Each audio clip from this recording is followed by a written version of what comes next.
would love to give you a quick introduction about the hardware we have as well. Now the big question that you can ask is, when do I buy the software and when do I buy the hardware? You can have the best software in the world. If you run it on a bad machine, it will not be the best software in the world anymore. I have examples of customers that build their own machine. They buy the fastest hard drive that they can find. They buy an i7 processor and they need a DVI output, so they buy a graphical card of 50 euros. It's a waste of money. Performance will be here. You pay too much for all the others. So it's all about finding a balance. And we have 3 different machines: Stage, Studio, and Stadium. I will never say that the Stadium is the best machine on the market. No, it will be the Stadium server. But for what we specify to do, it's the perfect solution, and everything is balanced. So it's very important to keep that in mind. If we go back to the Tiesto example with his MacBook, the MacBook he's using is not small. It's the biggest one, plus the software, then his MacBook is more expensive than one of the servers. And that one is made to do video. It has more outputs, it has more graphical processing, so it will be a better machine for less money. The reason that he goes for a laptop is because he needs to travel with it every day. So it's really about finding the solution, what you want. And I already spoke about the 3 servers that we have: Stage, Studio, and Stadium. Smallest one is the one that we have in front of us here, is our Stage server. It's a 2-output machine, and if we speak about outputs, it's always 2 plus 1. 1 for your interface. So we can do 2 full screen outputs, where the Studio is 4 plus 1, and 6 plus 1. Entry-level machine. What do I mean with it? It's perfectly designed to do lower resolution videos. I will not say that you cannot do anything high-res with it, but you're limited.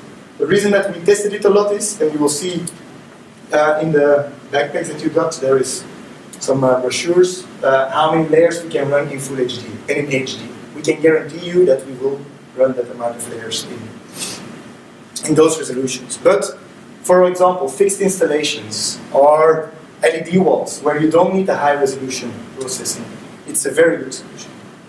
But we still provide it with the full option software. A lot of products on the market decided small machine, small software, medium machine, medium software, and if you want all the features, you need the top of the line. We decided to not do that. Why? With a Stage server, you're perfectly capable of running 12 layers of standard definition content. Standard definition LED wall is already quite a big LED wall if you have a normal pixel pitch.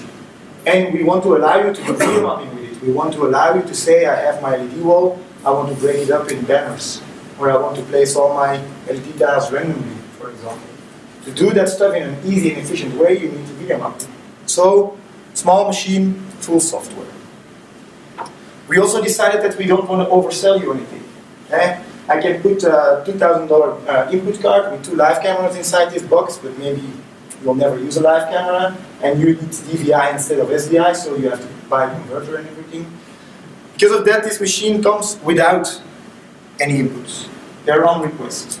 And we have a list of cards that we support. We will integrate them ourselves for you, so we test it and we give you the warranty and so on. But if you need it in its most basic way, no inputs inside. So, quick summary: 2 Full HD outputs, tour-proof case, compact 3-unit, compact, full software on smaller machines. It's an example, customized inputs on request, and it's a plug-and-play solution. So, first time you turn it on and you can start. So, Stage server, entry level, and then we have the 2 top machines. Studio and Stadium are, for me, quite close together. They're different in outputs, they're different in inputs, and they're different in storage and performance, but the general idea of the 2 boxes is the same. So it's really a big step up, and as you can see, and later on you can have a look at the back of the Stage server, you can see that you're still connecting directly to our components. And you plug to the graphical card, you plug to the motherboard, but that's why I say it's very good for fixed installations.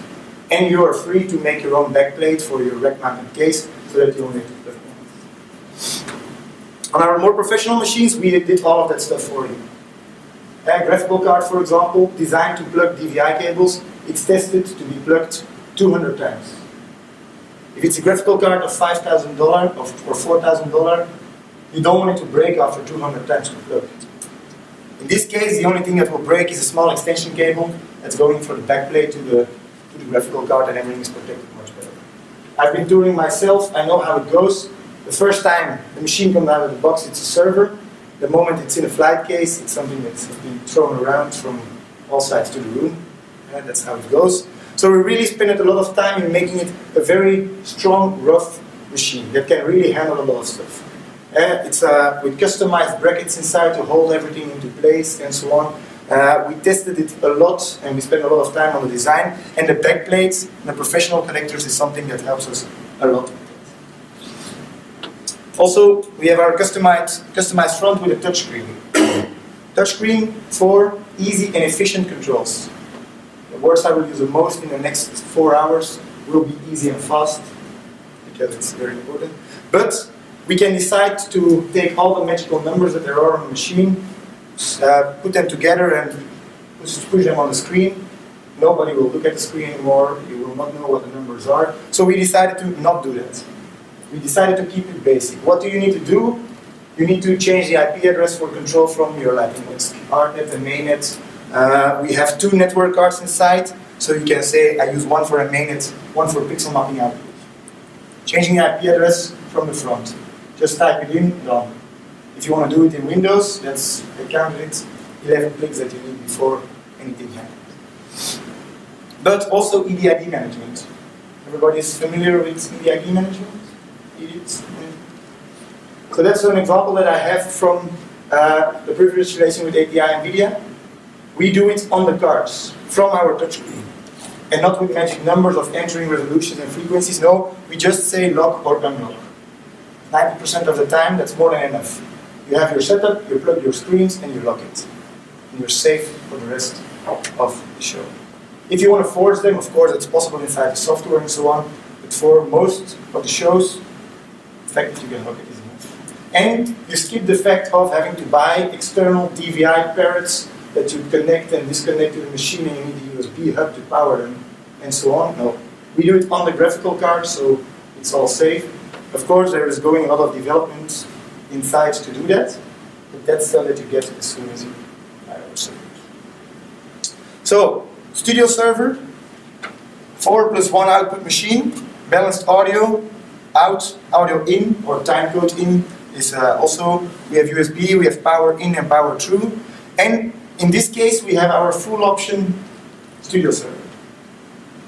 We believe that a couple of years ago, a lot of shows existed of 3 steps. You have live camera mixer, with the guy doing the live cameras. You have a media server with a media server guy, and you have a spider with a system guy with a spider system guy behind. Just to make some pictures. That's one machine you have to pay, and one guy you have to pay. At the end, 3 guys, 3 machines that you have to pay. We believe that with our current software, and of course the hardware that we provide, we can in a lot of times merge those 3 together. We have our video mapper, which we will show later, which can cover a big part of what your spider system is doing. Make your pictures in an easy way, make your mixing and so on, split your images into wherever you want it, so we can forget about that. And I'm not going to say for the biggest job that in the year that you will not use all 3 of them, but not all jobs are the biggest ones. You also have medium-sized one, and you can do much more with one machine. And because of that, we also optimized our hardware. Spider system is a video mapper that is fixing that a little bit. And the live cameras, the live camera mixer is here. The studio server can go up to 6 live camera inputs on request. Standard it has 1, but we can go up to 4 times HDSDI and 2 times DVI VGA to capture PowerPoints, for example. But also, so theoretically 4 live cameras and 2 PowerPoint DVI inputs, or other systems that are feeding images into the software. But that's on a request. So again, we don't want to oversell you anything, but this is a system that already comes with 1 HDSDI input, so that you can try and you can test a little bit the level of this machine you're in. Excuse me. So, quick summary of what we have. Standard 1 input, up to 4 times HDSDI and 2 times DVI, touchscreen control, EDID management. Fan control also, so we can control the noise of the machine. We can control the level of cooling. Of course, we will not allow you to force it to break, so it will cool more if it's really necessary. But in theater environments, when you're doing less processing, you can do it in a silent way. Last machine that we have is our stadium server. Stadium server, as you can see, same box, same services controlled on the touchscreen, so it's part of the family, say it like that. But it's an upgrade in all different levels. First of all, 6 instead of 4 inputs. We have more storage, and it goes up in all machines. Stage server, 1 SSD drive. Studio server, 2 SSD drives. Stadium server, 2 SSD drives, but faster and more storage. Also, processing goes up. Inputs go up, outputs go up. This machine has standard already 2 HDI inputs. So you can still upgrade it to 6, but we give you already in the basic version more. We do EDID management, again. Backup system, that's something I forgot, sorry.